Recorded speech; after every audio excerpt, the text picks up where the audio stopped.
hopefully I get to make out with Catherine a little more. Paul gets to make out with Elaine a little more. It makes him feel a little better. I think it's going to be. We don't know. We've asked a million times, but here's the deal: we get the scripts 2 days, a day before they actually. We have to start shooting them, so it's sort of like Christmas, and generally what they write is really, really good, and so we don't kind of hound them to find out what it's really going to be about.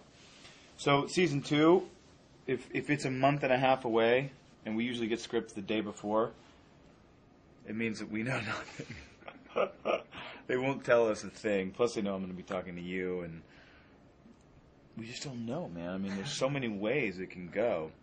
But we're stoked to see what it's going to be, and it's going to be fun.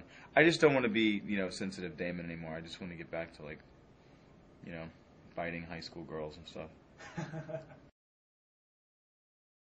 Cary Grant had a lot to do with it. Guys like Cary Grant and yes, to answer your question, absolutely. That was,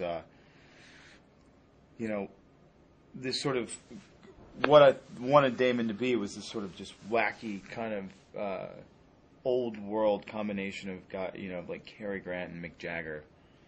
If you look at sort of Mick in the late '60s and just sort of see how he lived his life and sort of the way he was. There's this great documentary, and there's a guy that is interviewing Keith Richards backstage at a Rolling Stones concert. He's like, "So Mick, what do you consider the definition of rock and roll?" And Keith Richards sitting there and he goes, "Me," and he just walks off. That's so Damon, and that's what I wanted to. Hopefully, I'll be able to encapsulate that a little more in season 2. Cool. Explore that insanity.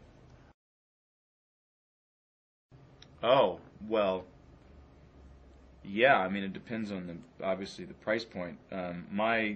Truly one of my favorite wines, which I sort of was exposed to when I was younger, when I was sort of traveling around as a model and stuff when I was younger, was in '86 Chateau Haut-Briand. It's one of my favorites. Cool. That's definitely a damn good wine. You know what, man? Our fans, most of them hopefully will grow up to be opera singers.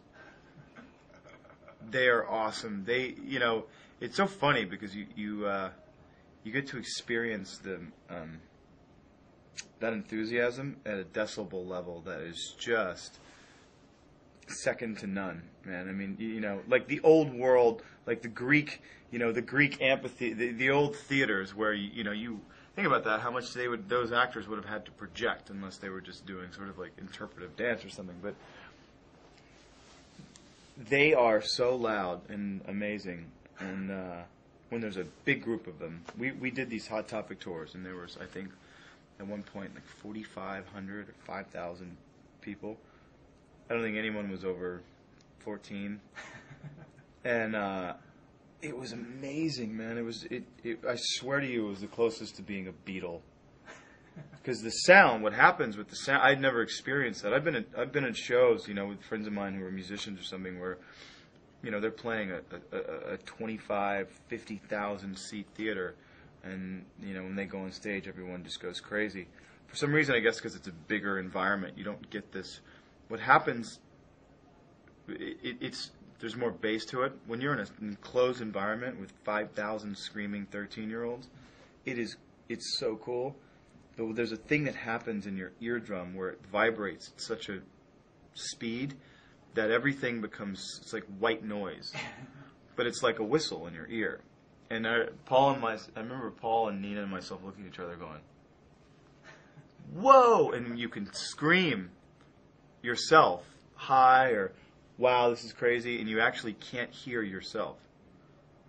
You can feel the vibration coming out of your throat and out of your mouth. You can feel the air, but you actually can't hear yourself. What a cool... most people don't go to work and that happens. Doesn't happen to me. It's and I say that in all humility, honestly. Please don't take that out of context. But it is. It's a. We are. We're. I'm the luckiest dude I know. So.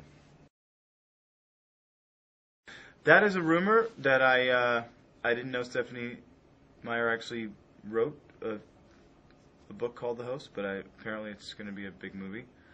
Yeah, I hear.